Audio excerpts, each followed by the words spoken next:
Hey guys, this is Mike Young with Noble Warriors, and we're launching a new feature for the Noble Man podcast that we're super excited about. We're calling it Manhood in the Media Spotlight.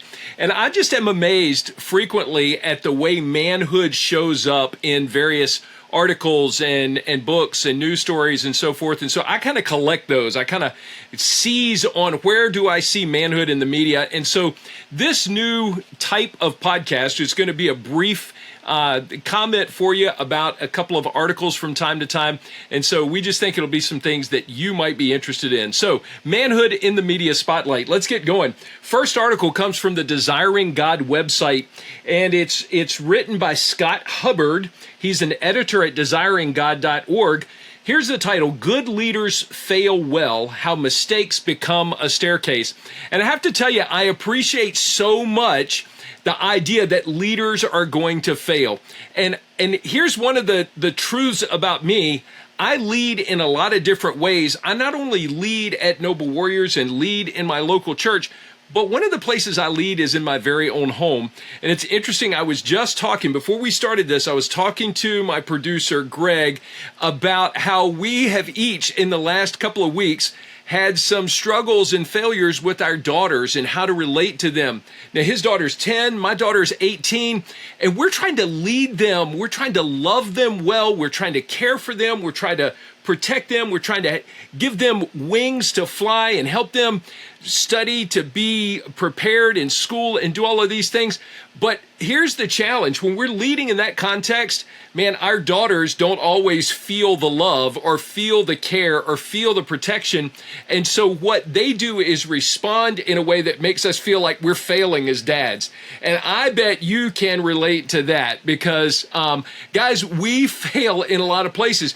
But what's so cool about this article, I mean, it's just pure gold for guys in all seasons of life and all contexts, because here's what he talks about. Now, he's talking about leadership in a bigger context, but he's talking about the idea that when we step into leadership, we are going to make mistakes. Leaders make mistakes. We're going to stumble. We're going to fall. We're going to fail.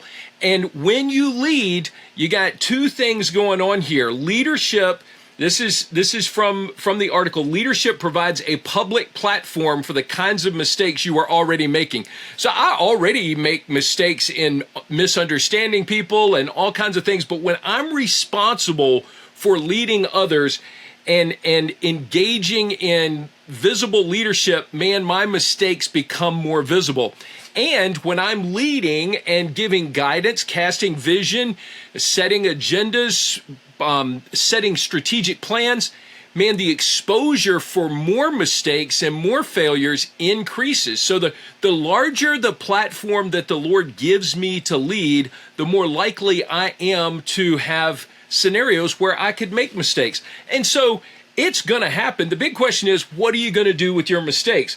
So this author, Scott, I think is his name, Scott talks about two pathways, two common paths.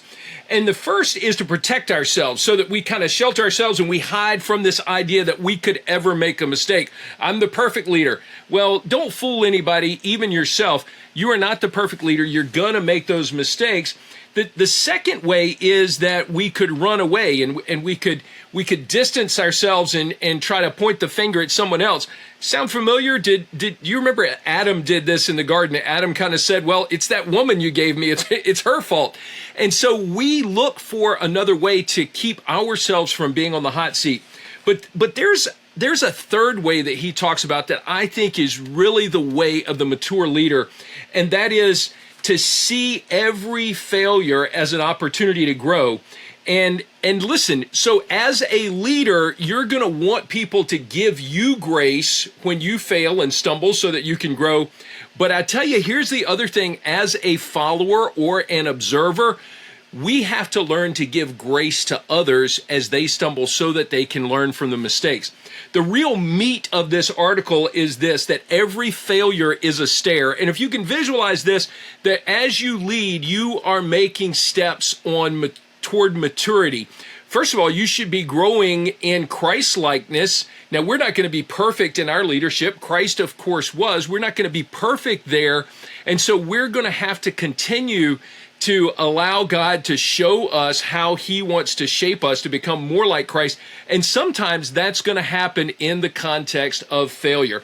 Man, you see it. Moses failed, but God loved Moses. God poured himself into Moses. David failed. We saw God pour himself into the life of David. We see Peter fail when he denied Christ and Christ looked at him. I mean, how much more intense of a failure could you feel like when you just a few hours ago say, I will never leave you? Heck, you just cut off a guy's ear in the Garden of Gethsemane because you were so intent on being close to Christ, and then all of a sudden you deny him 3 times, just as he predicted. Man, what a failure.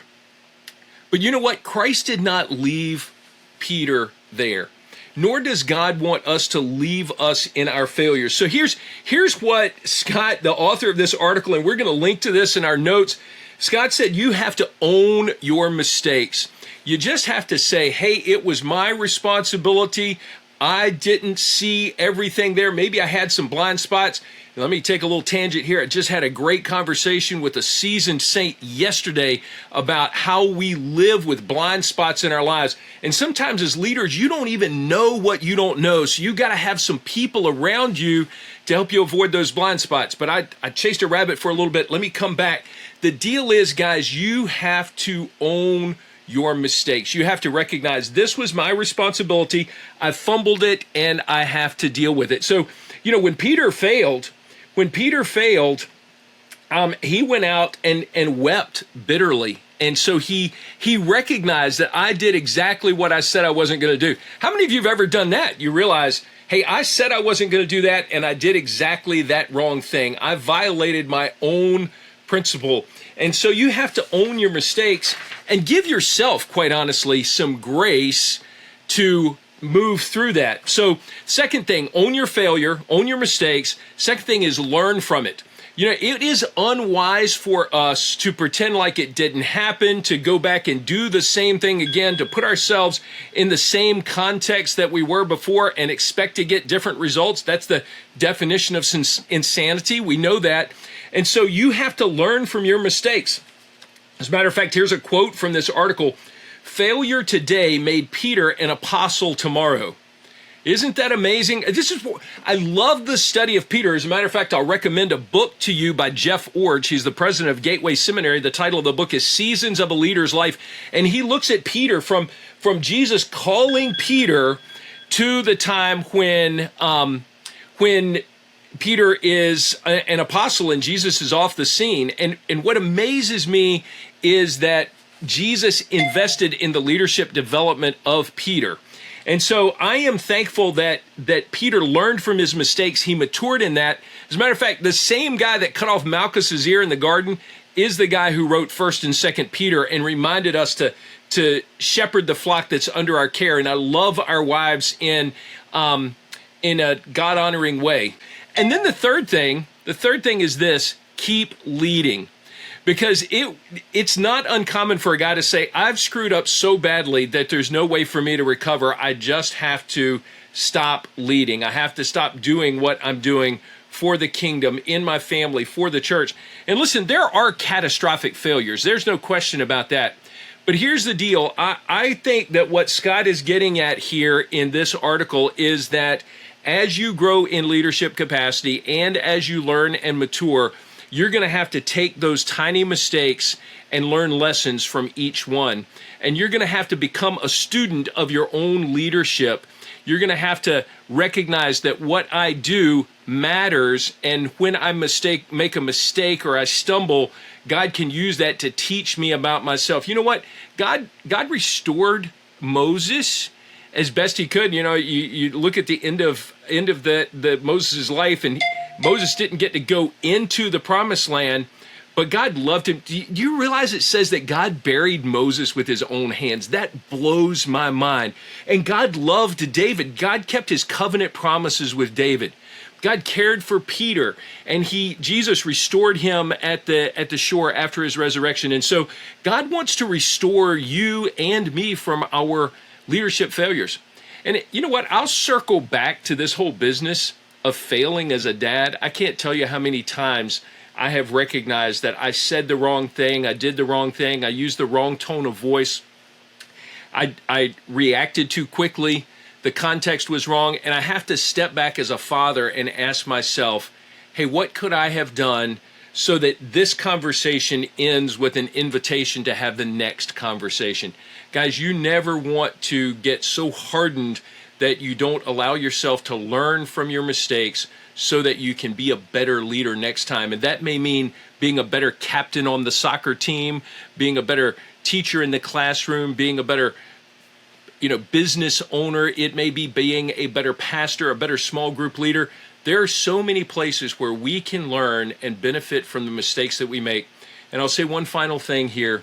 Guys, I've talked to a lot of men in my experience with men's ministry, and here's what I know to be true. We as guys, as a rule, learn more from our mistakes than we do from our successes, because success makes us arrogant. Failure makes us humble. And God can do an awful lot of work through a humble servant who's willing to recognize that he's still got stuff to learn.